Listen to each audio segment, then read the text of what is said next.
Amen. Isa po mapagpalang tanghali po sa ating lahat. And once again, welcome to your favorite noontime show, The Baptist Lunch. Amen. Magandang tanghali po. At sa ating po mahal na pastor, Pastor Hilorena, sir, magandang tanghali po sa inyo at good day po sa mga ilang staff na kasalukuyang kasama po ng ating mahal na pastor dyan po sa Ramos Tarlac upang patuloy na alalayan ang atin pong mga young people, ladies, for their special training na tinatawag po nating balikatan. Amen. Kaya salamat po na meron pong nangyayari maganda po dyan sa Ramos Tarlac. At ganoon din po, nais ko pong batiin ang mga host po dito kay Sir Rudy, kay Sir Noel, magandang tanghali po sa inyo. At of course, ganoon din po kay Sir Maki, magandang tanghali po sa inyo. At nais ko rin pong batiin ang lahat ng operators na ngayon ay kasama ko po dito, si Sir Vince, si Sir Romir, at ganoon din po si Sir John Kelayko. And of course, sa lahat po na nakatune in na po sa mga oras po na ito sa atin pong programa, ay maraming salamat sa inyo pong patuloy po na pag-tune in. Just keep on tuning in mga kapatid sa ating pong program, and please do share the links sa inyo pong mga dinidisciple ng mga katatayan. Kung kayo po ay nanay na nakasubaybay po ngayon, pakisend o pakishare po ito sa inyo po mga asawa. At least pag nag-break time po sila ay meron po silang i-click na link at sa pamamagitan niyan makakapagsubaybay po sila sa atin pong programa. At ganoon din po sa lahat po ng mga membro ng simbahan po ito, North, South, East, West, Corner. Patuloy po tayong sumubaybay po sa programang Sariling Atin. And of course, nais ko rin pong batiin ang aking pong minamahal na asawa, Ma'am Maisel Tagulabong Landicho. Magandang tanghali sa iyo, mahal. And of course, sa South Border family, magandang tanghali po sa inyong lahat. And of course, sa lahat po ng katatayan, yamang ngayon po ay special episode for the fathers. Magandang tanghali po sa inyong lahat. Para po sa inyo to, especially designed for you sa kadailanan today is Friday. Amen. Okay po. At muli po maraming salamat po na tayo po ay patuloy po na nagkakasama-sama sa mga ganitong programa, mga kapatid na nakatutulong upang patuloy po tayo na ma-enlighten sa mga bagay na kung saan ay dapat tayong ma-enlighten. Kung ikaw ay tatay, ay dapat kang ma-enlighten mga kapatid bilang isang tatay pagdating sa pagpapalaki ng anak. Sa kadailanang ang responsibility ay sa iyo nakasalalay. Okay po, kaya ngayong umagang ito, of course, maya-maya, hapon na mga kapatid, ay nawa ay all throughout ng ating programa sa tanghaling ito, sa hapong ito, nawa ay tayo po ay makakuha po ng pagpapala. Marami na pong nakasubaybay, nandiyan na po. Shoutout ko lang po yamang sa totoo lang, napakabihira ng mga katatayan na sumusubaybay sa mga ganitong programa. Sir Joshua Responso, magandang tanghali po sa inyo. Sir Richard Bergancia. Okay po, yung mga tatay na lang po muna, Huwag pong magselos, yung mga nanay. And then, ganoon din po, si Sir Ramon Escalada, good evening po sa inyo. Si Sir Dylan Blake, hindi ko lang kung tatay na si Sir, pero matured siya And of course, ganun din po kay Sir Gomer Marciano, sir, magandang tanghali po sa inyo. At sa ilan pa pong naandyan na po na nakasubaybay po sa ating pong programa, maya-maya nandyan na rin po sila, Sir Andy Agdon. For sure, makakasubaybay po sila. At sa ilang pang mga kasama po natin katatayan, salamat po sa patuloy nyo pong pagsubaybay sa atin pong programa. Okay po, at tayo po ay magtutuloy-tuloy na. Muli po, ako po ay nagpapasalamat for another privilege na ibinigay po sa akin ng ating, of course, ng Panginoon through our pastor to be a part once again of this program at the Baptist Lunch na para po sa mga katatayan. At nakaraan po mga kapatid, ang pinag-usapan po natin at previous weeks mga kapatid, tuloy-tuloy ang pinag-usapan. Ang topic mga kapatid is all about the importance of rearing a godly children. The importance of rearing a godly children. Yamang ang bawat isa ay mayroong pinapangarap na magkaroon tayo ng godly country. And of course, it is composed of families. Mga kapatid, kung gusto natin magkaroon ng godly country, unang-una, dapat magkaroon ng godly family. At para magkaroon po tayo ng godly family, unang-una, dapat magkaroon ng godly children. That time will come, He will build a godly family that will build a godly country. Kaya mga kapatid, sunod-sunod yan. Kung may pangarap ka, minsan nalulungkot na tayo, bakit ang bansa natin, mayat-mayat, nandiyan na yung kalokohan, uso na ngayon ang saksakan, uso na ngayon yung riding in tandem, uso, parang wala ng Diyos. Di ba? Minsan, apektado po tayo. Maniwala man tayo sa hindi. Apektado tayo ng mga nangyayari sa ating kapaligiran. Bakit ganito na ngayon kalala? Very vocal na sila. Grabe na yung kanilang lakas ng loob na gumawa ng kasalanan. Sa kadila na may pinagmulan yan. Okay? Sila ay namulat, hindi for sure sa isang godly family. Kaya mga kapatid, kung tayo ay nakakaramdam, naapektuhan tayo sa pangyayari sa ating kapaligiran, sa ating community mga kapatid, ay mga kapatid, sa totoo lang, hindi tayo pwede magpaka-superman na kaya natin pakialaman lahat yan. Yamang tayo ay membro ng family, kung gusto natin maging kabahagi na magkaroon tayo ng godly country, unang-una kasuhin natin ang ating family. Amen? At hindi pwede, bagamat marami tayong gusto mangyari, pero aminin natin na meron tamang proseso. Kaya kung ikaw ay membro ng pamilya, lalo na kung ikaw ay tatay, yamang ito ay para sa mga katatayan, ikaw ay tatay, mayroon ka napakalaking responsibility upang magkaroon tayo ng godly country. Unang-unang responsibility mo ay mag-build ng godly family. At ikaw, bilang tatay, may anak ka na ngayon, yan man ay lalaki, yan man ay babae, i-build mo sila, i-rear mo sila, palakihin mo sila ng tama for them to build a godly family someday. Amen? Kaya mga kapatid, napakalawak ng ating responsibility, napakalaki at napakalawak ng ating responsibility. Lalo na po sa mga katatayan, napakalaki po ng inyong pong responsibility at napakalayo ng maaabot ng inyong responsibility. Pag ginawa nyo po ng tama ang inyong responsibility, maraming maapektuhan, maraming makikinabang, maraming mabibless. Pero pag hindi nyo rin po ginampanan ng inyong responsibility as a father, marami din pong mapapahamak. That's the saddest truth, mga kapatid. Kaya sana po ay itong ganitong programa, yamang ang intensyon, ang adhikain ng programang ito, walang iba kundi matulungan ang mga katatayan na palakasin ang loob to build a godly children, to build a godly family. Sana po ay magkaroon po tayo ng amor o magkaroon po tayo ng desire. Pag-pray talaga natin sa Panginoon that God, please place a desire in my heart na mag-build ako ng godly family. At yamang may programa, Panginoon, ang ating simbahan, please place me a desire na kung saan ay sumubaybay sa mga programa na magpapalakas ang aking loob na mag-build ako ng godly family. Mga kapatid, kailangan ng lakas ng loob. Sabi nga ni Sir Rudy, other week, mga kapatid, could you imagine, sabi niya, kailangan ng tatay na mayroong backbone, kailangan ng tatay na mayroong talagang determination, lakas ng loob. Sa kadailanang ang pagbibuild ng godly family ay hindi yan laro-laro. Okay? It takes courage to build a godly family. Okay po, yan po ang pag-uusapan po natin sa tanghali pong ito. Yan, marami na pong sumusubaybay po ngayon at salamat mga kapatid na patuloy po ninyo na tinatangkilik po ang atin pong programa. Okay, sige po. At konting recap lamang kasi meron po akong tatalakayin po ngayon. Meron po tayo magandang pag-uusapan, but before that, in connection sa ating pag-uusapan ngayon, ay atin munang sariwain, atin munang muling pagbulay-bulayan just for a moment ang ating tinalakay nakaraan in preparation para sa atin pong pag-uusapan po ngayon. But in connection pa rin, mga kapatid. Huwag kayo mag-alala, hindi po tayo lalayo sa ating pinag-uusapan. Kumbaga medyo hinihimay-himay lang po natin, tinutuloy-tuloy po natin. Okay po?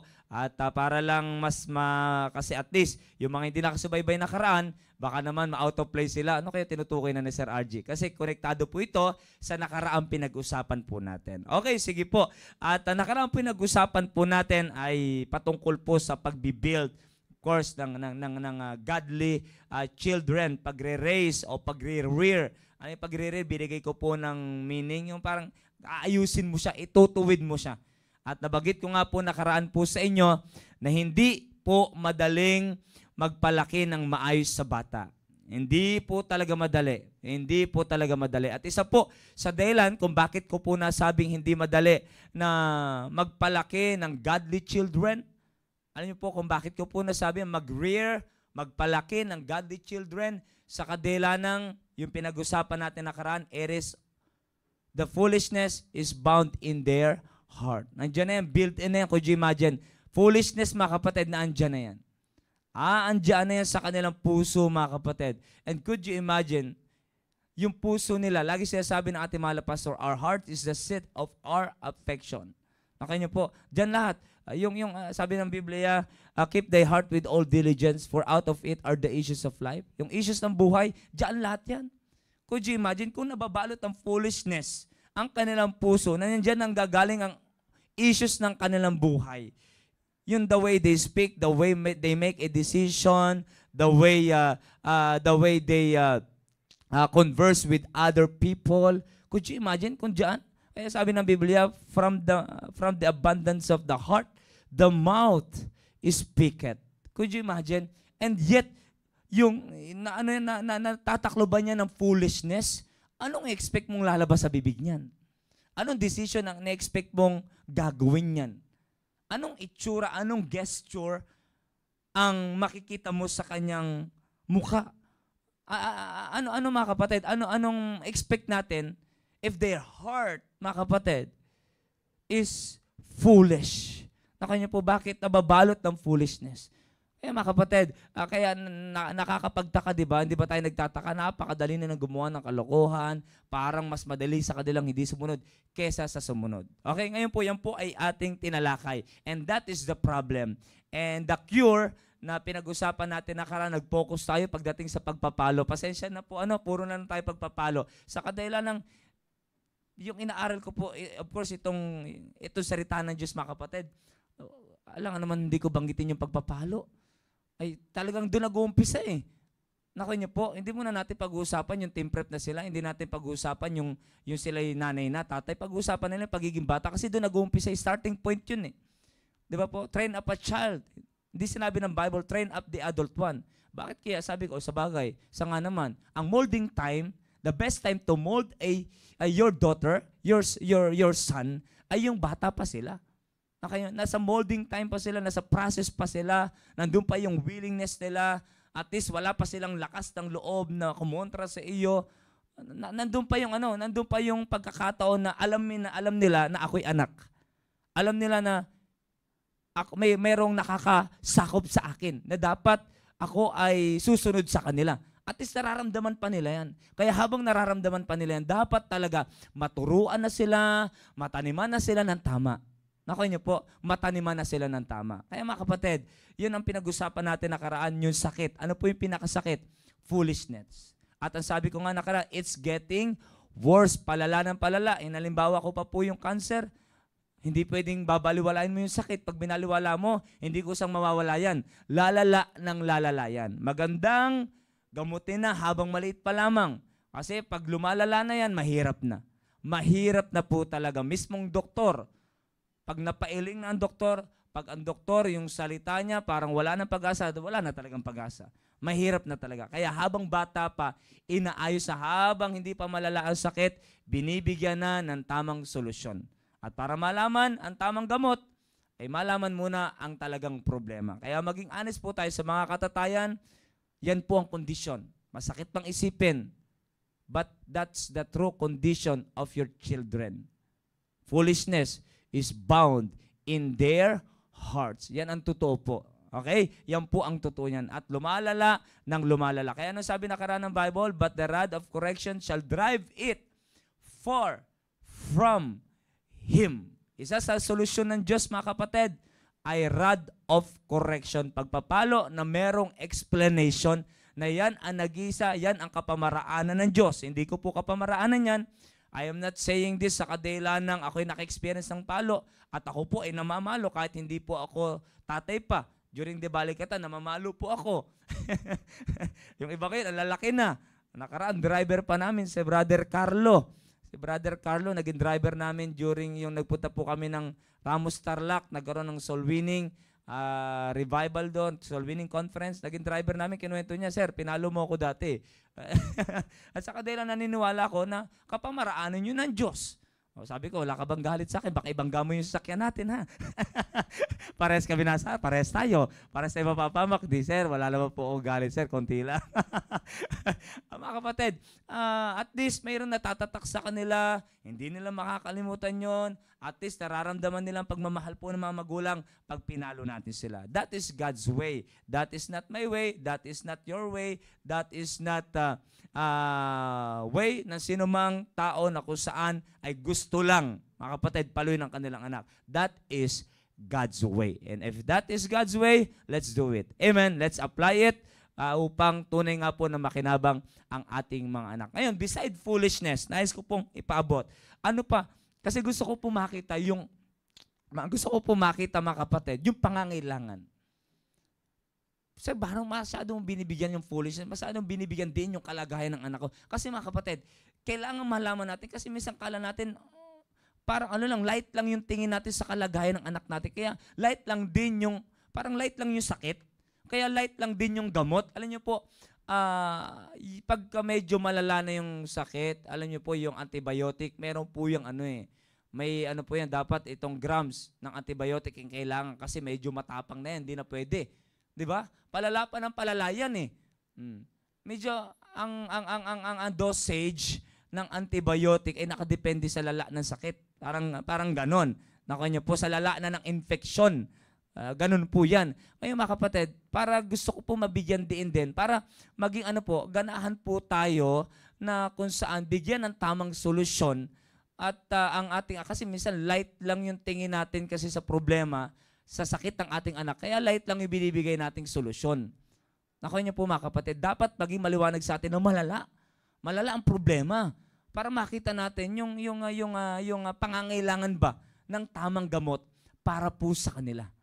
Nakuha niyo po, para malaman po nila. Okay, ngayon mga kapatid, ngayong nandiyan na yung foolishness. Okay?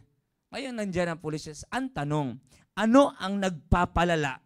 Ano ang lalo pang nagpapalala sa kanilang foolishness? Ano nagpapakain sa foolishness upang lalo siyang lumaki ng lumaki? Ano ang nag-i-ignite sa foolishness upang lalong lumala ng lumala upang maging malala ang ating anak? Alam niyo po, yung exposure. Nakanya po, napansin po ba natin, habang bata, iba pa lang yung bata, iba pa yung foolishness niyan. Yung 2 years old, iba yan sa 5 years old. Iba yan sa 8 years old.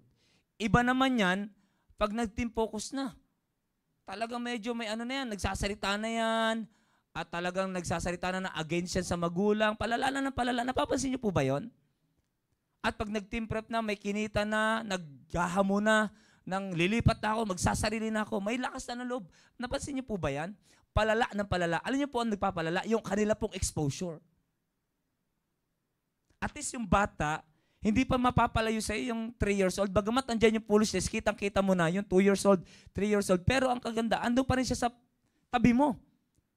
Ang exposure niya, ikaw pa rin. Maring may dumidikit-dikit lang dyan na konsentidora, konsentidoro, mga titas, titos, na okay lang yung anak mo kung namamalo. Okay lang kung nagme-make face ang anak mo. Yung palang exposure niya, at least, nandiyan ka pa rin. Pero iba, pag nag-aaral na sa school yan, ibang exposure na naman yun. Na nagtitrigger, nagpapalala ng kanilang foolishness. Naku niyo po, nagpapalala ng kanilang foolishness. Pag nag-aaral, makikita mo pagbalik dito, natututo na magmura. Bakit may narinig yan? Et yamang may foolishness, hindi, talagang response sila, parang madali nilang i-adapt. Bakit po? May foolishness na eh. It is very easy for them to adapt those things kahit na mali. Bakit? Andiyan na yung foolishness eh. Ang dali nilang i-adapt. Napansin niyo po bang mas madali nilang i-adapt yung mga maling bagay? Bakit? Yung mga maling bagay na yun lang yung unti-unting nagpapakain sa kanilang foolishness. Kaya lumalala ng lumalala. Lumalala ng lumalala hanggang mag-team prep na yan, hanggang magkatrabaho. Yung iba, team focus, may trabaho na. Team focus, team prep, may trabaho na yan. May mga kaibigan na yan na expose na sila. Yan na, inuman, Ayan na, may mga prinsipyo na yung mga kaibigan nila na naririnig nila. Tayo, hindi naman habang buhay. May sarili na naman tayong utak. Hindi tayo pwedeng, may mga ganun ka maririnig. May ganun na sila maririnig mula sa kanilang mga katrabaho. Hindi mo na sila laging kasama. Nakuha niyo po yun? Hindi mo na lagi silang kasama. At may naririnig na sila. Alam niyo po yung exposure. Mga kapatid, bigay ko lang po yung meaning ng word na exposure. When we say exposure, it is the fact or condition of being exposed. Of being exposed. Okay? The fact or condition of being exposed. And because of that, they are being subject to some effect or influence. They are being subject to some effect or influence. Pag na-expose sila sa tao, mayroon silang impluensyang matatanggap. Exposure is influence. Directly or indirectly, they are acquiring influence from those people who surrounds them. Naku niyo po, nakakuha sila ng ng exposure, nakakuha sila ng impluensya. Hindi man sila tinuturuan na ganito ka magsalita, dapat magmura ka. Hindi naman sila tinuturuan ng ganon. Pero the mere fact na nagmumura ang kanyang kasama, na-adapt nila yun. Alam po yung port entry natin, yung mata, yung tenga. Okay? For us to acquire information, dadaan yan sa port entry. And what is our port entry? Our eyes and our ears. They're seeing and they're hearing. At mula dyan, nakaka-acquire siya. Hindi man sila tinuturuan na magmura. Hindi naman sila tinuturuan maginigarilyo, pero nakikita nila, naririnig nila. Hindi naman sila tinuturuan na mag-make face sa magulang. Pero dahil sa mayroon sila nakikita, nagbe-make face sa magulang, na-adapt nila. Nakuha niya po. Kaya napakatindi po ng exposure. Kaya could you imagine, mga kapatid, isipin na lang natin. Marami pa sana ako gusto sabihin dyan, pero mga kapatid, may iba pa po akong tatalakayin. Isipin natin, there is already foolishness inside. And it is built in their hearts. Nandiyan na yan. Plus, their wrong exposure. Their bad exposure. Their bad influence na nakukuha nila sa kanilang surroundings. Sa mga taong nakapaligid sa kanila. Hindi pa natin makapatid pag-uusapan yung kaibigan, iba pa yun, malala yun. Kung meron silang, nakikita pa lang nila, exposure pa lang nila sa school nila, meron pa lang silang teacher na nagtuturo, "Hello, students! Hello! Are you happy this morning?" Bakla! Ako niya po, mga nagpapalakas lang ng foolishness sila yan eh. Oh. Kaya mga kapatid, could you imagine dyan sila na-expose? Ngayon magre-response sa mga teacher, "Hello, teacher! We miss you!" Lalaki yun, mga kapatid. Lalaki yung nagsalitang teacher, lalaki din po yung nag-response. Ano nangyari? Beshi!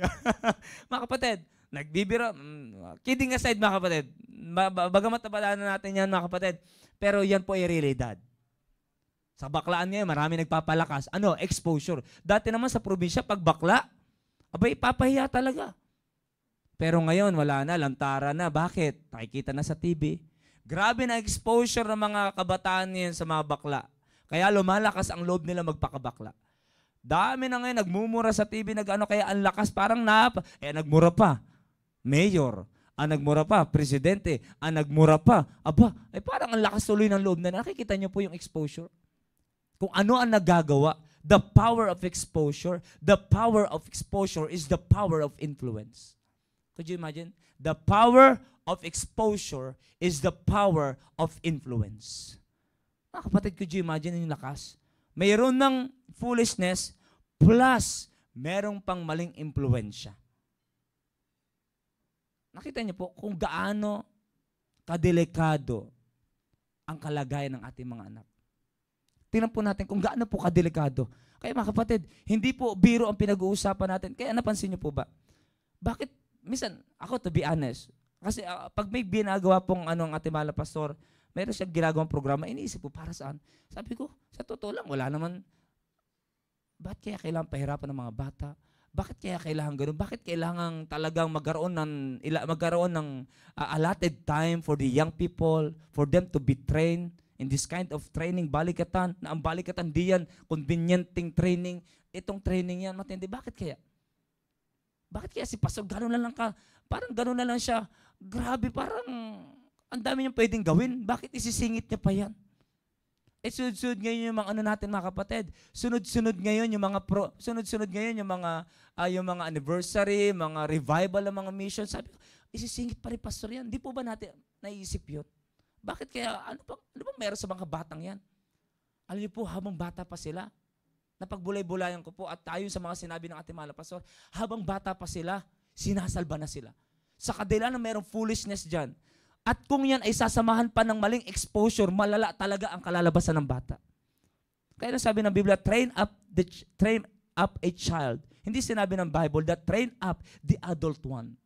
Train up a child in the way he should go and not in the way he wants to go, but in the way he should go. Pag sinabing he should go, yun dapat nakapamaraanan ng Diyos. Hindi lang po kapamaraanan ng nanay. Hindi po kapamaraanan ng tatay. Kasi pag kapamaraanan ng nanay, tatay emotion ang basihan based on their feelings, mga kapatid. Mali ang paraan. Mali ang pupuntahan. But in the way he should go, in the way they should go, and that's way is God's way. At ano po ang purpose? And when he is old, they will not depart from that training, from that discipline na kanilang natanggap. Could you imagine? Kaya mga kapatid, could you imagine may balikatan? Anong purpose? Ine-expose sila ng ating mahal na pastor sa mga bagay na sa Panginoon. Amen? Bakit walang ibang pwedeng magtanggal ng foolishness? Walang ibang pwedeng magbigay magtanggal ng foolishness sa kanila, kundi yung mga bagay patungkol sa Panginoon. Kaya could you imagine? Yan ang rason kung bakit may balikatan. Maaring may mga ginagawa sila doon na hindi nila gusto, pero bakit pinapagawa sa kanila? Sa kadilanan yun yung mga bagay na unti-unti pwedeng magpahina ng foolishness sa kanilang buhay. Amen? Kaya mga kapatid, kung sablay na, kung meron ng, kasi yung foolishness, that is the result of sinful nature. And when we say nature, it is built in. Nakanya po, andyan na yan. Pero by the grace of God, mayroong kapamaraan ng Diyos para tanggalin yan. Kaya isa sa kapamaraan, pinag-usapan natin nakaraan, the foolishness, ano sabi ng Biblia? Foolishness is bound in the heart of a what? Child. But the rod of correction shall drive it.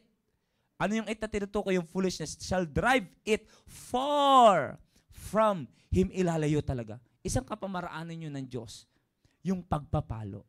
That is God's way. Kaya hindi natin pwedeng baliwalain yung pagpapalo. If that is God's way, hindi po natin pwedeng baliwalain, refuse, isang tabi. Sa kadilanang yan ang makakatulong sa anak. Nakuha niyo po. Kaya mga kapatid, could you imagine, nakikita niyo po yung bigat. Nakikita niyo po yung bigat at nakita ko po, nandiyan po yung ating mahal na pastor. Pastor, magandang tanghali po, pastor. Yan, nandiyan po ang ating mahal na pastor, nakasubaybay po sa tanghaling ito. Ngayon mga kapatid, I hope na nakikita niyo yung pangangailangan. Our children is always in need. Nakanya po, they are in need. In need of what? In need of your help as a father. As the head of the home. As the leader of the home. May nangangailangan anak na humihingi ng atensyon, na humihingi ng atensyon, na humihingi ng pagmamahal. Hindi pagmamahal sa pamamagitan ng pagbibigay ng cellphone, pamamagitan ng pagbibigay ng anumang gusto nila. Pagmamahal na ang may dudulot ay solusyon sa kanilang problema. And what is their problem? Their foolishness. Ang kailangan nila is totoong solusyon. Hindi nila kailangan yung alok ng mga tatay. Mga tatay, hindi nila kailangan yung alok na sige anak, huwag ka lang sumagot-sagot, bibigyan kita ng bagong cellphone. Hindi yan, mali po. Hindi po yan ang kailangang solusyon. Yan ay kapamaraan mo cellphone, pero hindi ang kapamaraanan ng Diyos. Yan ay cellphone na magpapalala pa ng kanyang kalagayan. May foolishness na, papakainin mo ng cellphone, lalala ng lalala. Saan mo siya expose? Anong nilalaman ng cellphone? Do you think titingnan niya? Kahit yung sa iba sinasabi project. Do you think gagawin niyan? Cellphone, puro project. 10 hours sa cellphone, naniniwala ka ba? Project po yun. Ano papanoorin niya? Mga bagay na nagpapakain ng kanyang foolishness. Magpapakain, mag-i-ignite ng kanyang foolishness. Could you imagine, sa halip na gamot ang ibigay mo, another problem pa o nagpapalala pa sa problema ang binigay mo. Para pag may cancer, may mga bawal kainin yan. May mga bawal kainin. Hindi mo na binigay ang gamot. Could you imagine? Hindi mo na pinakain ng tama, pinakain mo pa ng mali. Nakuha niyo po, ano kaya ang kalagayan ng isang pasyente na may stage 2 na cancer? Stage 1, sabi stage 1 para hindi masyadong malala. Na stage 1, sabi natin kaya pa dapat maagapan. Pero could you imagine? Pinakain mo ng bawal. Hindi mo na siya pinakain ng dapat niyang kakainin, pinakain mo pa siya ng bawal. Ibig sabihin, hindi mo na siya binigyan ng solusyon, dinagdagan mo pa ang kanyang problema. Do you think mabibigyan ng solusyon ang kanyang problema? Hindi po. Kaya mga fathers, inyo pong bigyan ng pansin ang inyo pong maanak. Ano tunay nilang kailangan? Pag pinag-usapan natin exposure, tingnan natin, saan nyo sila ina-expose? Aware ba kayo sa kanilang kaibigan? Eh, yung anak ko, nagagalit kasi pag pinakailaman ko siya sa kaibigan niya. Mga kapatid, may karapatan ka na mamili kung sino ang kanilang kakaibiganin. Bakit? Sa kadila lang, balang araw, ikaw din magsasuffer. Sa iyo din naman lalapit ang anak mo. Anak, sabi niyo po, anak, kaya ayoko siyang maging kaibigan mo. Sa kadila lang ito, nako, puro boyfriend yan, puro girlfriend yan, anak. Palalalain lang yan ang foolishness mo. At anak, alam mo ba kung bakit kita pinakikialaman? Ayoko masira ang buhay mo. At kami bilang magulang mo, hindi naman maaring hindi kami maapektuhan ng anumang decision mo ngayon.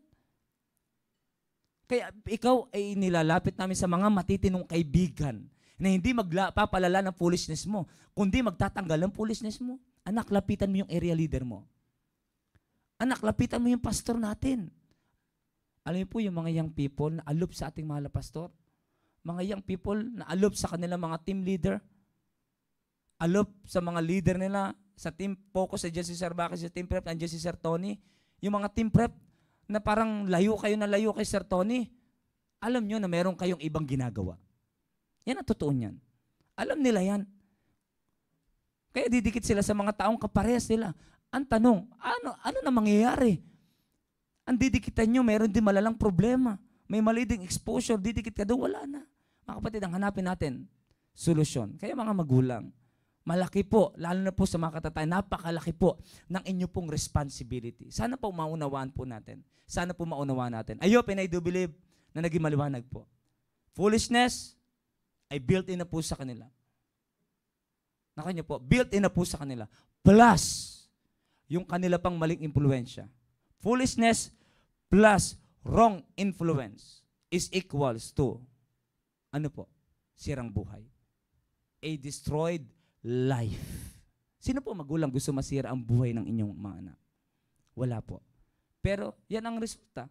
Hindi naman pwedeng foolishness plus wrong influence, wrong exposure is better life. Hindi po. Mali po. Hindi po tama po yun. Alam niyo po sa math, pag 1 plus 1 is equals 2. Nakanya po, 1 plus 1 is equals 2. Oh. Ayun po yan.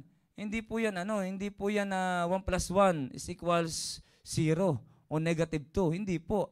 Kung ang pinag-plus nyo, mga kapatid, ay 1, ay equals 2 yan. Pag ang pinag-plus nyo, mga kapatid, ay dalawang masama, abay masamang masama yan. Pag ang pinag-plus nyo, dalawang maayos, maayos na maayos yan. Yun po yan. Yun po yan. Dalawang maayos ang equals niyan. Pag dalawang mali ang pinag-plus nyo, dalawang mali yan. Oh. Ibig sabihin, lalala pa yan. Kaya mga kapatid, yan po ang equation, yan po talaga yan po ang formula, hindi natin pwedeng baguhin. Kaya mga kapatid, kung gusto natin magkaroon sila ng maayos sa buhay, dapat tulungan natin sila. Amen? Dapat tulungan natin sila.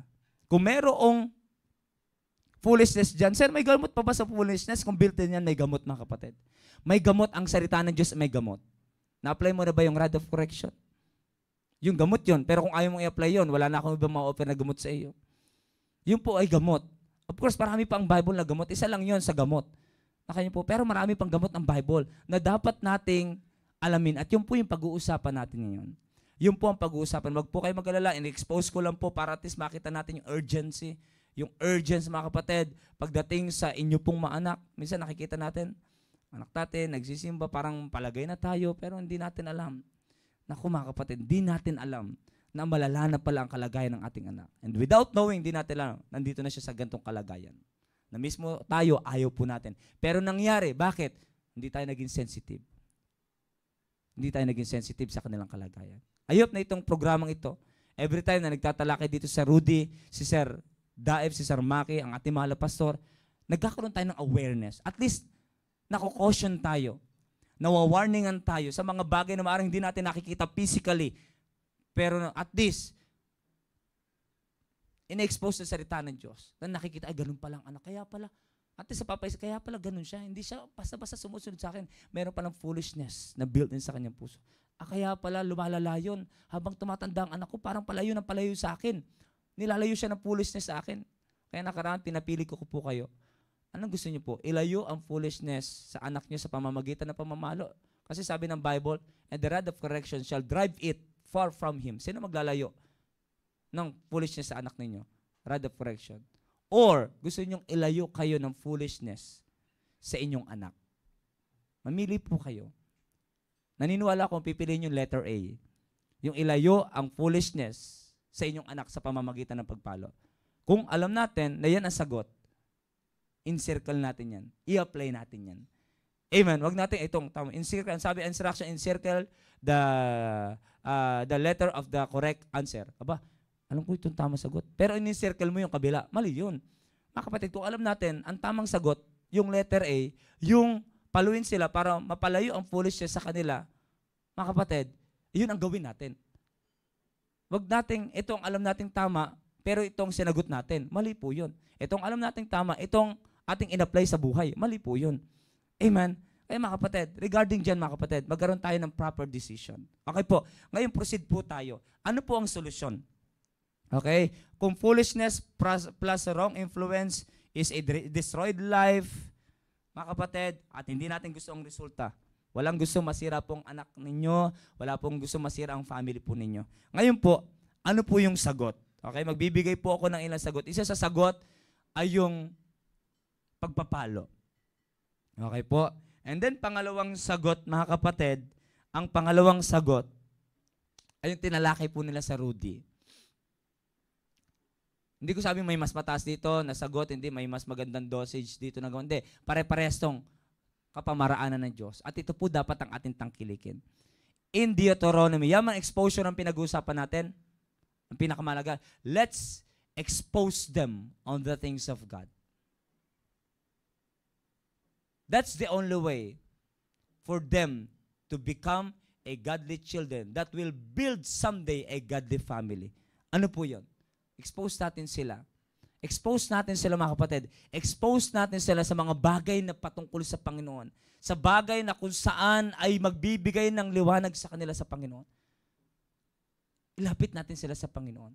Pag mapalapit sila sa Panginoon, at ang Diyos magturo sa kanila ng itong gagawin mo, gagawin nila yan kasi malapit sila sa Diyos. Amen?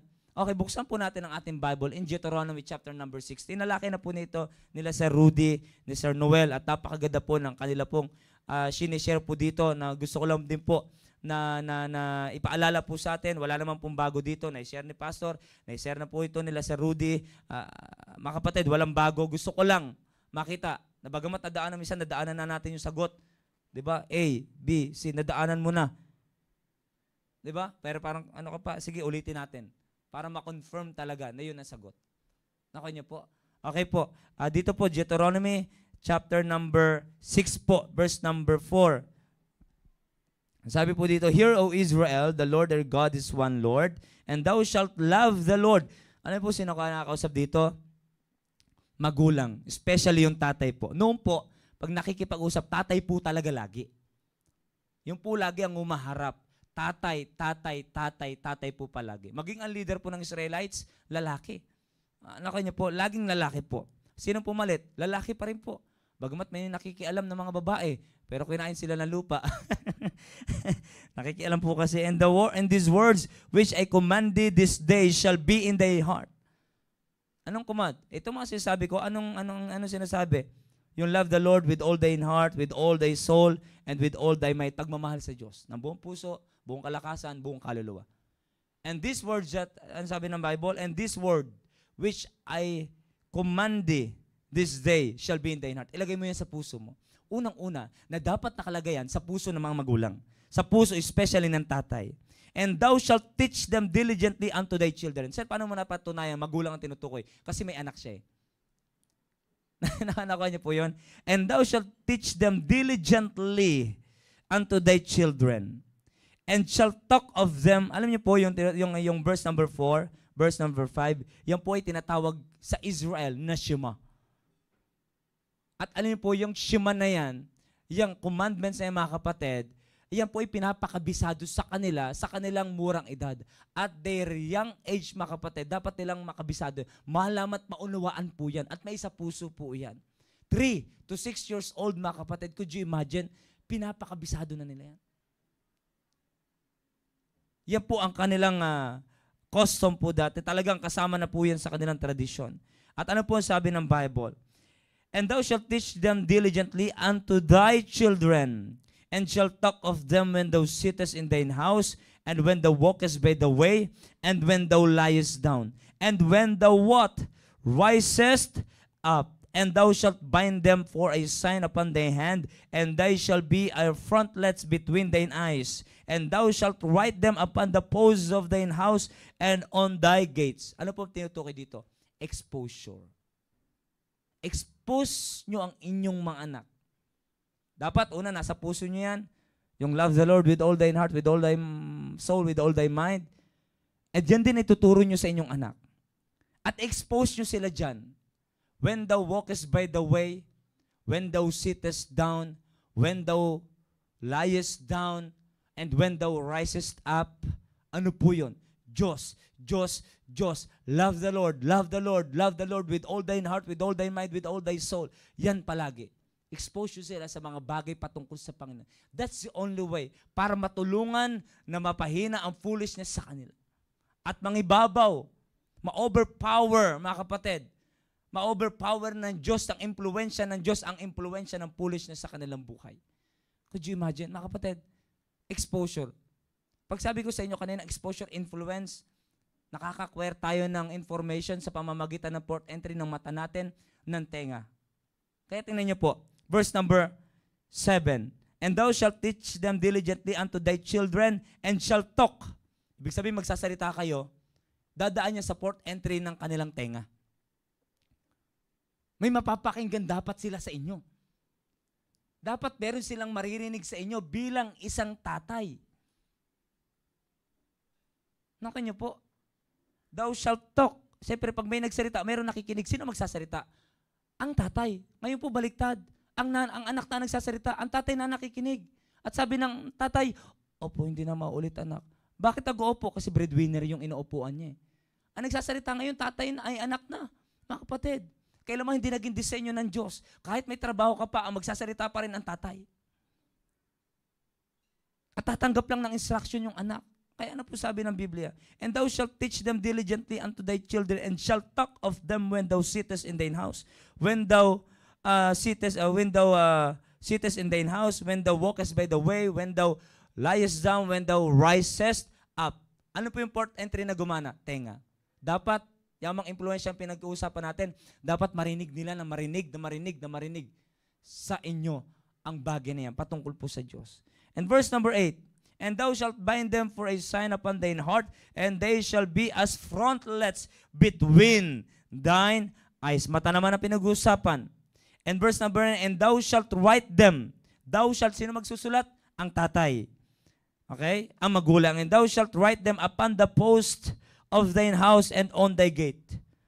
Post of thine house and on thy gates. Ito yung mga part sa bahay natin na madaling makita. As far as exposure is concerned, madaling makita. Diyan mo ilagay. Could you imagine? Ano naman ang gumana? Dapat nakikita din nila. Naririnig nila sa iyo na anak, mahalin mo na mahalin ng Diyos. At the same time, nakikita din nila sa bahay. Ano po yun? Yung mga bagay patungkol sa Panginoon. Exposure. Sa makatuwid, maliwanag mga kapatid, na-expose noong pa man, during the time of Moses, during the time of Israelites, na sa panahon mayroong naglilid sa kanilang tinalaga ng Panginoon, that is God's command. For the fathers, for the parents, that expose them on the things of God. Na dapat na-expose po sila mga kapatid. Mga kapatid, maliwanag po yan sa Bible. Mga kapatid, regarding sa bagay na yan, kamusta naman? Are we doing that mga kapatid? Are we applying that command mula sa Panginoon? Kumusta naman yung exposure ng anak? Tahan natin na sila na-expose. Kaya mga kapatid, bilang tatay, bilang nanay, bilang tatay, lalo na po, dalhin natin ang anak natin sa church. Expose natin sila sa mga bagay patungkol sa Diyos. Balikatan, dapat hindi nyo po pinigilan ng anak nyo. Kung ayaw man nila, dapat pinilit nyo po talaga. Explain nyo po mga kapatid. Kasi mga kapatid, utos yan. Noon pag utos talaga, walang ibang may say sa bahay kundi ang tatay. Ang leader ng tahanan. Kaya ano po sabi ni Joshua, as for me and we will what? As for me, ako muna. I am fully convinced that this way is God's way and this is the right way, the right decision that I am going to make. And I am very convinced to do it. For me, as a father, and my house, wala siya na magagawa. And my house, we will what? Serve the Lord. Huwag niyong bigyan ng option ang inyo pong mga anak. Mga kapatid, huwag niyong bigyan ng option ang inyong anak. Huwag niyong bigyan ng option ang inyong family. Papipiliin niyo pa ba sila? Anong gusto niya, anak? Maayos sa buhay o sirang buhay? Huwag niyo na silang papiliin, anak. Baka pag pinili nila ito, mag-iyak-iyak ka. Ay, alam mo ang tamang daan ito, huwag mo na silang papiliin. I-push mo na lang sila doon kaysa papiliin. Baka mamaya ikaw, nilagyan mo pa sila ng confusion sa kanilang isip. Anak, ito ang tamang daan, ito ang gagawin natin. Alam po, sabi ng ating mahal na pastor, ito ang gusto kong mangyari sa anak ko. Kasi, ayaw nila sa ide, sagawain sila ng Panginoon. Kasi sabihin ni pastor, anak, Maki, ikaw ba, gusto mo ba sagawain ng Panginoon? O gusto mo, ikaw, decision mo yan. Kasi matanda ka na. Mga kapatid, hindi ganun. Hindi ganun mga kapatid. Ang tatay, pag alam niya yung tama, yun ang gusto niya. Kasi mahal niya ang family niya. Naniniwala ko ang tatay, mahal niya ang anak niya. At never niyang bibigyan ng option to choose the wrong thing. Ang option lagi, ang laging ng magulang, itong tama, itong gagawin mo. Mga kapatid, ayaw pinay-double maliwanag. Ito ang kapamaraanan ng Diyos. Huwag niyo yung tanongin, magsisimba ka ba ngayon, anak? Ang nakakalungkot pag ako po nakakarinig sa magulang na tinanong ang anak, magsisimba ka ba bukas? Ay, yung tanong, paano pa? Anak, magsisimba ka ba bukas? Parang tanong na, ang interpretasyon, anak, huwag ka na magsimba bukas. Parang ganun eh. Dapat, anak, bukas, nagsimba tayo, gising, kayo, prepare nyo na lahat ang susutin nyo. Bukas, magsisimba tayo, walang dahilan. Medyo, may tatapusin ako. Ops, dapat tinapos mo na, nakarap, pa-cellphone ka. Paano anong ginagawa mo? Dapat, walang dahilan. Ngayon, kung bumagsak kayo, di ba walang problema? Pinili nyo yan, hindi ako mamumroblema niyang balang araw. Ganon dapat. Pero hindi maapektuhan ang Sunday. Sunday is for the Lord. Hindi maapektuhan ang Sunday. Buong maghapon tayo sa church, maging sa fellowship, magjo-join tayo. Yan ang tatay. Huwag nang papipili pa, anak, magsisimba ka. Ganon. Ay, sige. Naunawaan naman ni Lord yung puso natin. Mga kapatid, hindi naunawaan ng Diyos. Ako na po nagsasabi. Hindi naunawaan ng Panginoon. At kailangan hindi pipilitin ng Diyos na unawain ang isang bagay na mali na gagawin mo. Kailanman ang mali ay hindi naging tama sa Diyos. Ang tama ay hindi naging mali sa Diyos. Mga kapatid, ayop na maliwanag po yan. Ang exposure ang pinag-uusapan. Kamusta naman ang exposure mo sa anak mo? Unang-una bilang tatay, ayusin mo relasyon mo sa Panginoon. Ang decision mo, sabi nga haligi ng tahanan. Pag bumagsak ka, kahit anong ganda ng anak mo, sira pa rin ang buhay niyan. Kahit anong ganda ng kisame, kahit anong ganda ng mga kapatid, walang kwenta lahat yan pag bumagsak ka. Ay mga kapatid, tatay, palakasin mo sarili mo sa Panginoon. Shall be in thine heart, and thou shalt talk of them when thou sittest in thine heart. Naku niyo po, when thou walkest by the way, when thou liest down, when thou risest up. Salita ng Diyos. Kaya mga kapatid, expose natin sila sa mga bagay patungkol sa Diyos na yan ang solusyon upang unti-unting matanggal ang foolishness sa kanilang mga puso. Amen? Mayroon pa po ba akong time? It's already 12:54. May time pa po ako. Mga kapatid, may gusto pa po akong talakayin po dito. Sana maunawaan po natin. Sana maunawaan po natin, mga kapatid. Kung ang gusto natin, naniniwala ako lahat ng magulang, gusto natin magkaroon tayo ng maayos na pamilya. Yung word na success, mga kapatid, ang word na success, mga kapatid, hindi mangyayari yan hanggat nandiyan ang foolishness, hanggat nangingibabaw ang foolishness, hanggat powerful ang foolishness sa buhay ng bawat membro ng pamilya, there is no such word success pagdating sa bagay na yan. Sa mundo, pag may pera ka, success na buhay, successful na pamilya yan. Pero sa gawain ng Panginoon, sa harap ng Diyos, kailanman ang buhay na nangingibabaw ang foolishness, nangingibabaw ang kapamaraanan ng bawat membro ng pamilya, kailanman hindi po kinonsider ng Bible na yan ay successful na buhay. Successful na pamilya. Pag hindi successful, pag hindi godly ang family, hindi yan successful na family. Yan ang totoo. Mga kapatid, I'm saying this, mga kapatid, sa kadahilan ng hindi ko yan paniniwala. Yan po ay paniniwala ng Bible. Buksan po natin ang Joshua chapter 1, verse number 12. Exposure ang pinag-uusapan natin, mga kapatid, at lahat ng talatang bubuksan natin is in connection sa exposure. Joshua chapter number 1, verse number 8. Tingnan po natin.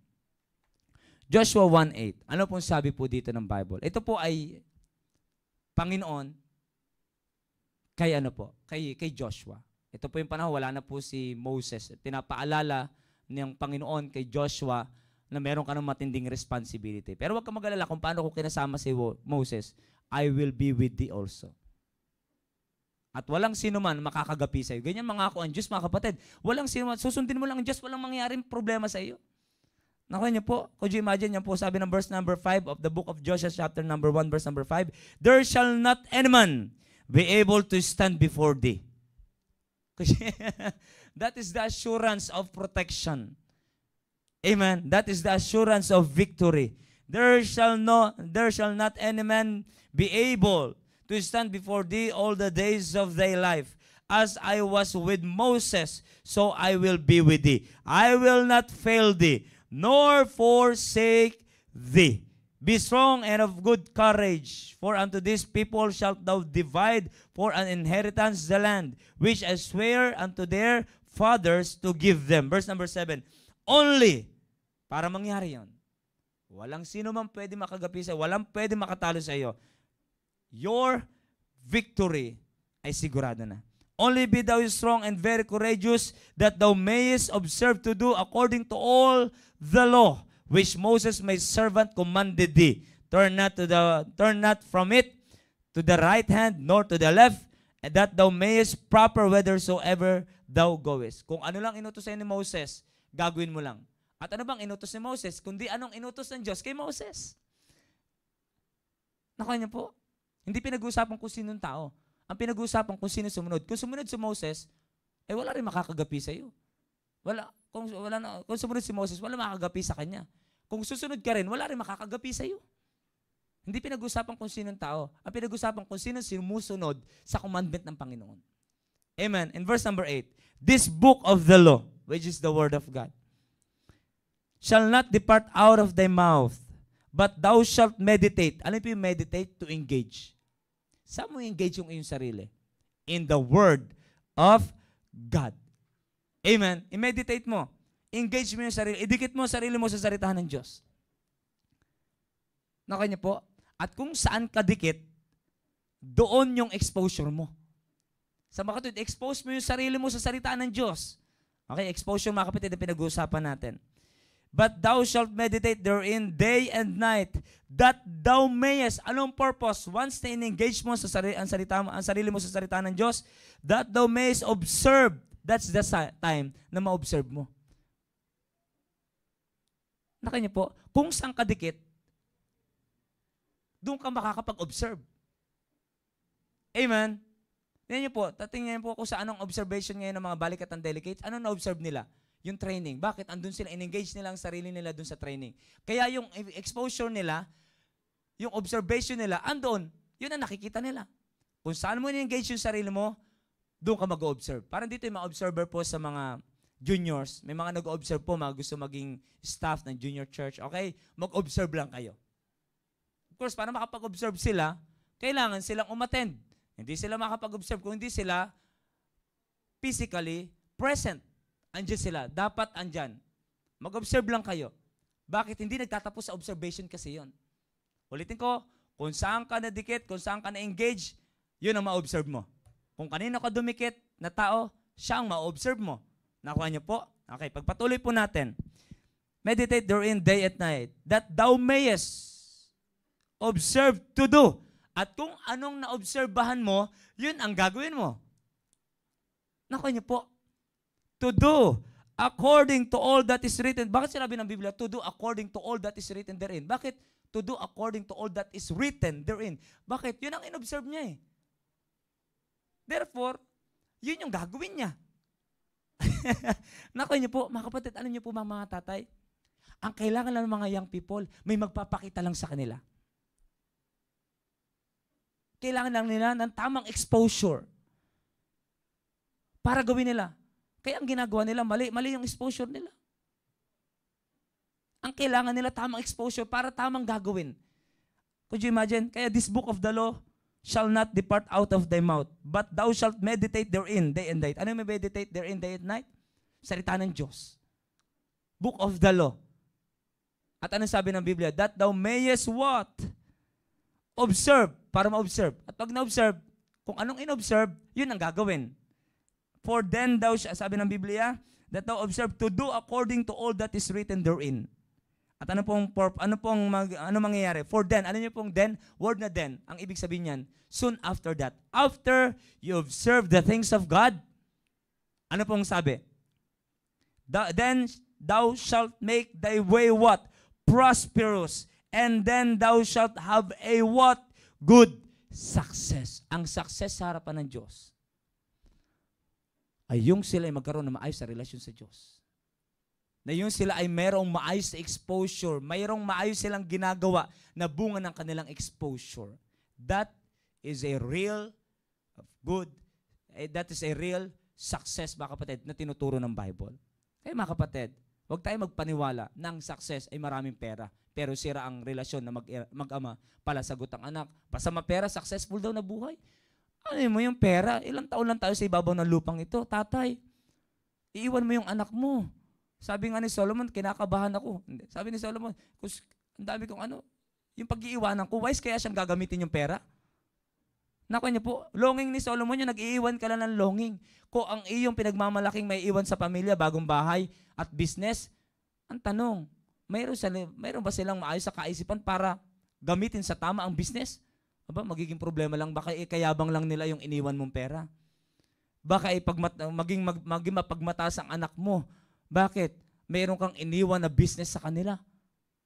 Baka mapatayan dahil sa iniwan mong business. Bakit nagmamayabang? Siyempre maraming makakaaway. Baka patayin ang anak mo. Naku, nagbigay ka lang, nag-iwan ka lang ng banta sa buhay ng anak mo. Pero kung naturuan mo yan, maging malapit sa Diyos, kahit sino makasalamuha yan, matutuwa sa Kanya. May pera o walang anak mo, kung sino makasalamuha yan, irerespeto yan, not because of their position, of his position, but because of his character, na bunga ng kanyang relasyon sa salita ng Diyos. Bakit? In-expose mo siya sa mga bagay that is pleasing to God. Sa mga bagay na kung saan ay para sa Panginoon. That is the real success. Anong susi? Salita ng Diyos. Mga kapatid, pinag-uusapan natin, rearing a godly children to build a godly family. Gusto natin magpalaki ng anak? Saan natin sila in-expose? Inaayos natin. Gusto natin mag-ayos ng anak? Magkaroon ng godly children? Kamusta naman ang kanilang exposure? Baka iba ang gusto mo mangyari sa ginagawa mo. Kaya mga kapatid, hindi laro ang pagpapalaki. Masarap lang magkaroon ng anak. Uy, kamukha ko. Wow, amen. Talagang yung anak, ay, parang sa akin lahat. Minsan, asarin mo pa yung asawa mo. Walang nakuha sa kanya. Asaran pa yan. Tuwan-tuwa tayo pag kamukha natin yung anak. Pero iba ang multiply na image is not your image primarily, but the very image of God. And the only way to multiply the image of God for Him to be considered as a godly children, na patunay na talagang godly image, mga kapatid, mayroong tamang proseso. Palakihin mo ang salita mo, ang anak mo sa salita ng Diyos. Expose mo siya. Could you imagine may foolishness na, tapos expose mo pa sa mali? Pipigilan mo pa sa mga programa ng simbahan, ilalayo mo pa sa church, anong mangyayari sa anak mo? Papayag ka ba balang araw bibigyan kanya ng 1 milyon na may kasamang mura? Yan. Pagmamalaki ang ewan ko, kung matinong tatay po kayo, nanay po kayo, hindi kayo totoong matutuwa. Kahit gaano kalaking pera ibigay ng anak nyo pag walang respeto ang anak nyo po sa inyo, to be honest mga kapatid, hindi kayo masaya.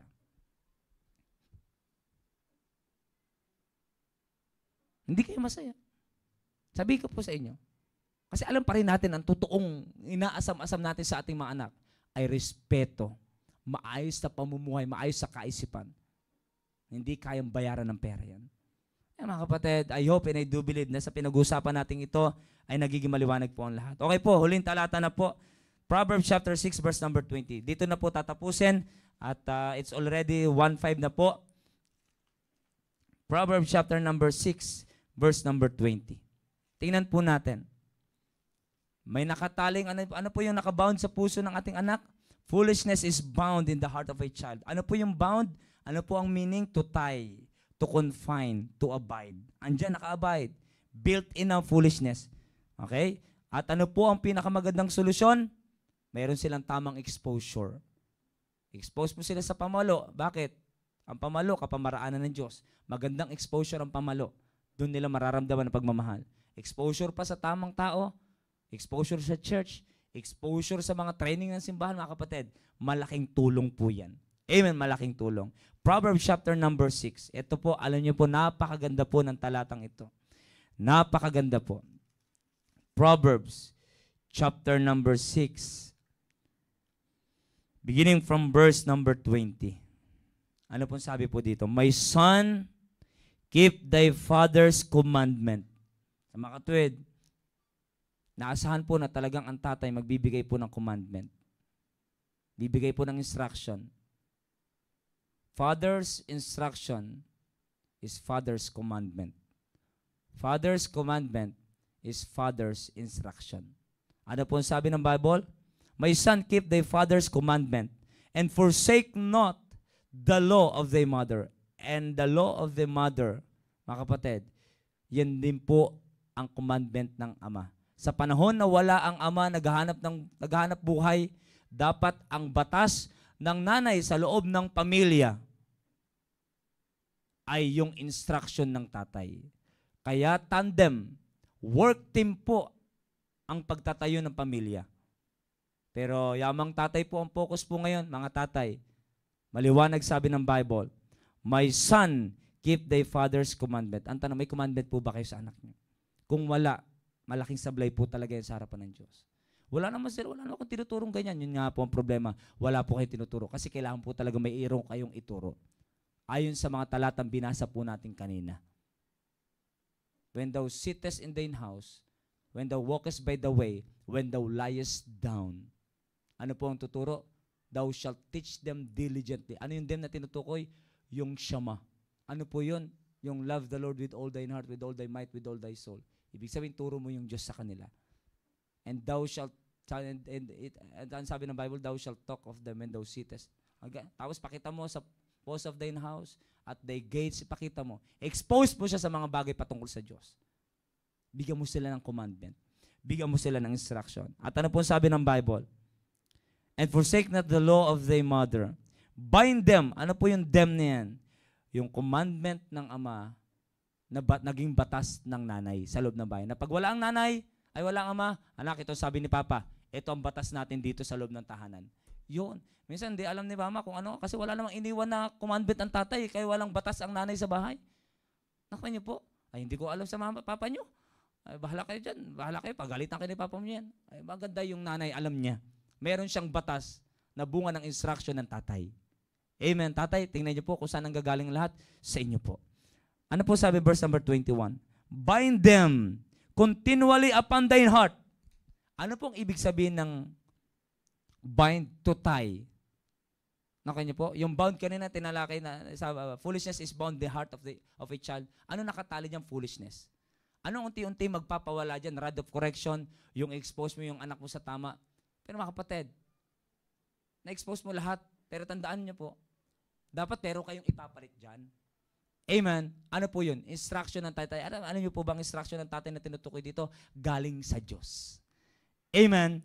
Galing sa Panginoon. And when, sabi ng bind them continually upon thine heart. Dapat ang nakatali sa puso ng mga anak, ang naka-confine dyan, ang nakalagay dapat dyan, mga kapatid, ay ano po, ang instruction ng Diyos sa pamamagitan ng instruction ng Ama. Pwede palang mapaltan, sir? Yung foolishness, pwede palang mapaltan ng instruction ng Diyos.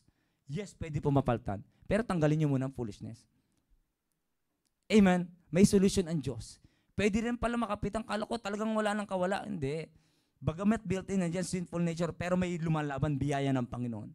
And that is God's instruction. Kaya expose natin sila sa instruction ng Diyos. Kaya kung imagine, isipin nyo, anong saya na magulang na alam nyo ng anak nyo punong-puno ng instruction ng Diyos. Yan ang nakatali dyan. Amen. Na-overpower ng instruction ng Diyos, na impluensya ng Diyos ang foolishness na meron sila dyan. Amen. Hindi ko sabing wala, pero na-overpower. Na-overpower. Kaya ano po sabi? Pag na-overpower na, nandyan na yung, nandyan na, built-in na, nandyan na, nakatali na yung, yung instruction ng magulang na galing sa Panginoon. Ano po sabi ng Biblia? When thou goest, it shall lead thee. Okay? When thou sleepest, it shall keep thee. It shall keep thee. And when thou awakest, it shall talk with thee. Could you imagine? Yan na magpapakilos sa kanyang buhay. Amen? Yung gawa niya na decision, di nabunga ng kanyang kamangmangan. Amen? Bakit? Ang puso niya ngayon, hindi na yung foolishness ang nangingibabaw. Tinanggal na ng pagpalo mo, tinanggal na ng tamang exposure, at napalta na ng instruction ng Diyos. Therefore, totoo ang sabi ng Biblia, when thou goest, it shall lead thee. Anong kagandahan? Anong saya na ang anak mo lumalakad sa tama? Yung kahit hindi ka nakatingin, alam mong maayos siya. Bakit nailapit mo siya sa Panginoon? Mga magulang, walang masamang takot po sa inyong anak nyo. Salamat sa Panginoon. Pero tandaan nyo po, ang magulang ay hindi dapat niyang pagsumikap ang matakot sa kanyang anak. Ang purpose, ang pinaka-objective po ng magulang, mailapit ang anak sa Diyos. Dapat ang unang takot na maramdaman nila, takot sa Diyos. Kasi pag takot sila sa Diyos, kasama ka doon, makikinabang ka, may respeto na rin sa iyo ang iyong anak. Bakit? May takot sila sa Diyos. Anong command sa children? Children, obey your parents in the Lord. Tandaan mo, hindi unang-una dapat may takot. Pag may takot sa iyong anak mo, pag wala na ang presensya mo, gagawa na naman ng kalokohan yan. Kasi sa iyo lang may takot. Kaya ang trabaho ng tatay, matakot, o trabaho ng tatay, ilapit ang anak sa Diyos, kilalanin na lubusan, makilala na marespeto talaga nila ang Diyos. Sa panahon na wala ka bilang tatay, kahit saan pumunta yan, yun ang aalalay sa kanya. Amen. Kahit wala ang iyong presensya sa kanya, alam niyang nandiyan ang presensya ng Diyos. Bakit? In-expose mo siya sa Panginoon. And by doing that, hindi mo alam, may pinapalaki ka na palang godly children. You are already rearing a godly children by exposing him on the things of God. Amen. Mga kapatid, huwag tayo matakot. Maring hindi tayo sanay sa kapamaraanan ng Diyos. Bagamat hindi ka sanay, pero kung alam mo tama yan, why not nasanayin mo ang sarili mo? Why not nasanayin mo ang sarili mo? Natatakot ka mamalo ng anak? Hindi ka ba natatakot mapalayo ang anak mo sa'yo? Mas natakot kang mamalo ng anak kaysa lumayo ang anak mo sa'yo? Papipiliin kita. Mapalo mo siya o lumayo siya sa'yo? May expose siya sa gawain ng Panginoon, o may expose siya sa mundo na magpapakain ng foolishness niya. Kaya yung foolishness palala ng palala. O magbibigay ka ng instruction mula sa salita ng Diyos na makatutulong, mga kapatid, para ang magtumali na sa kanyang puso, hindi na yung foolishness, kundi yung instruction na. Bind them continually upon thine heart. Continually. Sir, bakit continually? Dapat tuloy-tuloy din ang instruction mo. Para tuloy-tuloy. Kasi mabigyan mo ng bakante, ngayong taon 2025, naging stricto ka. Sa susunod, lamya ka na naman, mga kapatid. Trabaho talaga ang pagiging tayo. Continually. Continually. I hope and I do believe na yan po ay naging maliwanag. Mga kapatid, wala pong malalim sa pinag-uusapan po natin. At yan po, marami po nakasubaybay po sa ngayon. Maraming salamat po mga kapatid sa inyo pong pagsubaybay. Ito po ay tulong sa atin. Hindi ko na po ako makakabasa ng comment po ngayon. At we have just a limited time. Maaga po tayo mag-umpisa. Medyo lumampas tayo konti. Pero mga kapatid, kailangan ko po talagang tapusin po ito. Sana po naging maliwanag po sa atin. Mga kapatid, di biro ang kalaban natin. Foolishness plus bad influence. Their wrong exposure that will lead them to destruction. Mga kapatid, kailangan nila ng tagapagligtas. Hindi ko tutukoy ng tagapagligtas sa impyerno. Ligtas na sila sa impyerno. Pero sa masamang kinabukasan, hindi pa sila ligtas. Walang ibang tutulong. They are in need of help ng magulang. Lalo na ikaw bilang tatay. Nakikita niyo po pa, tatay, please, wag po kayong magparang wala lang nakikita sa inyong bahay. Maging aware po kayo. Maging sensitive po kayo sa nangyayari sa buhay ng inyong anak. Please, pakialaman natin sila. Where no counsel is, the people fall. But in the multitude of counselors, there is safety. And the best counselor na kailangan nila at lagi nilang kasama, kayo po bilang magulang. With the help, of course, of the church, pero kahit anong tulong ng church, kung kayo po na laging kasama sa bahay, is in kontra sa tinuturo ng simbahan, may confusion at hindi kayo makakapag-rear ng godly children. Sana po maging tulong ang simbahan, magtulungan po tayo. May katulong po tayo natin, mahal na pastor, yung iba po sa inyo, ang anak niyo po sa balikatan, tinutulungan po ng pastor natin. Pag-uwi, sana wag niyo pong kontrahin. Sana po. Okay po, baka kung ano po masabi ko pa, hanggang dyan lang po tayo. Okay po, muli po, maraming salamat po. The importance of rearing a godly children. Amen po. Maraming salamat po. At muli po sa ating pong mahal na pastor, Pastor Hilaw Rena, ay maraming salamat po sa inyo pong patuloy na pagpapahintulot na maging kabahagi po ng programang ito, at ito po ay malaking tulong po, pastor, sa bawat isa po sa amin po, pastor, bilang membro po ng simbahan. Okay po, nandiyan po. Salamat sa mga katatayan, at mayroon po tayo mga viewers from other country. At nandiyan po sila Ma'am Riza Wekas, at nandiyan din po si Ma'am Ruth Nemiada from Abu Dhabi, basta sa part ng Arab country po. Nandiyan po si Ma'am Rose. Amen. At malapit na rin po siyang bumalik. Amen po. Salamat po sa mga sumubaybay, kina Sir Andy Agdon, nandiyan po sila. At napakarami po sumubaybay. Maraming salamat po.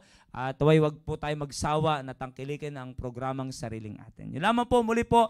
At mamaya pong gabi, meron pong team preparation. At wag niyo pong kakalimutan yan. At sa mga team prep, even team focus. At wag niyo isipin team prep lang ang nangangailangan yan. Kayo po yung nagpiprepare na rin po for your better future, mga kapatid. Sumubaybay po kayo sa programa po na yan. Lahat po mamaya ay welcome po sa programa pong team preparation. Lahat ng programa po natin, pag sumikapan po natin na maka-join, makapagsubaybay, that is for our own benefits. Muli po, maraming salamat po sa mga nakapag-lunch na. I hope na na-enjoy nyo po ang pagkain po ninyo. At I hope na na-enjoy din po natin pagkain nating spiritual. At sa mga hindi pa nagla-lunch, katulad ko, after this, kain na! Okay, yun lamang po. Muli po, enjoy po natin mga area activities. Bukas po, Sabado na naman. And Sunday, sama-sama na naman po tayo sa church. At let's all get involved, mga kapatid, sa area program, sa church program, and lalo na po sa araw po ng bukas in preparation para po sa ating pananambahan. Let's all get involved and let's see the result this coming Sunday of what God has done in our life for the whole week. God bless you all po, and to God be the glory. Thank you po.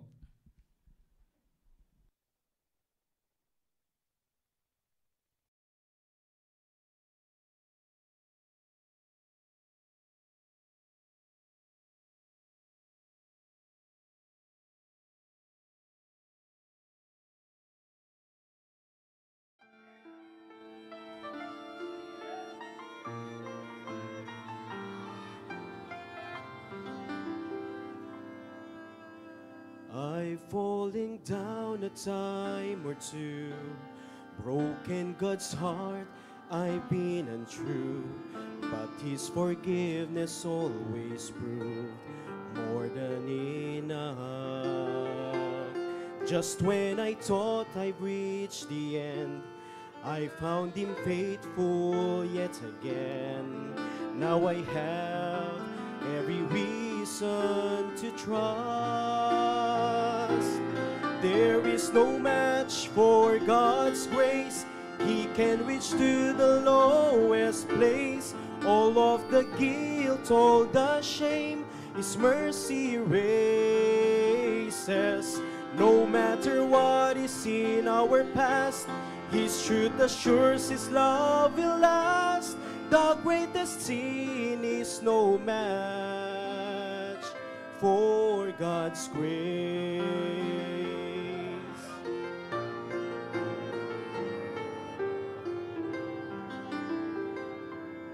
Maybe you've been where I've been, let yourself down because of sin, trapped by regret and live within the world of pain.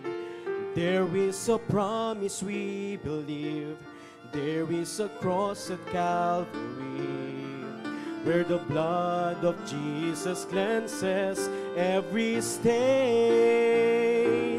There is no match for God's grace. He can reach to the lowest place. All of the guilt, all the shame, His mercy erases. No matter what is in our past, His truth assures His love will last. The greatest sin is no match for God's grace. There's healing in His touch. Nothing can separate us from His love. And there is no match for God's grace. He can reach to the lowest place. All of the guilt, all the shame, His mercy erases. No matter what is in our past, His truth assures His love will last. The greatest sin is no match for God's grace. No matter what is in our past, His truth assures His love will last. The greatest sin is no match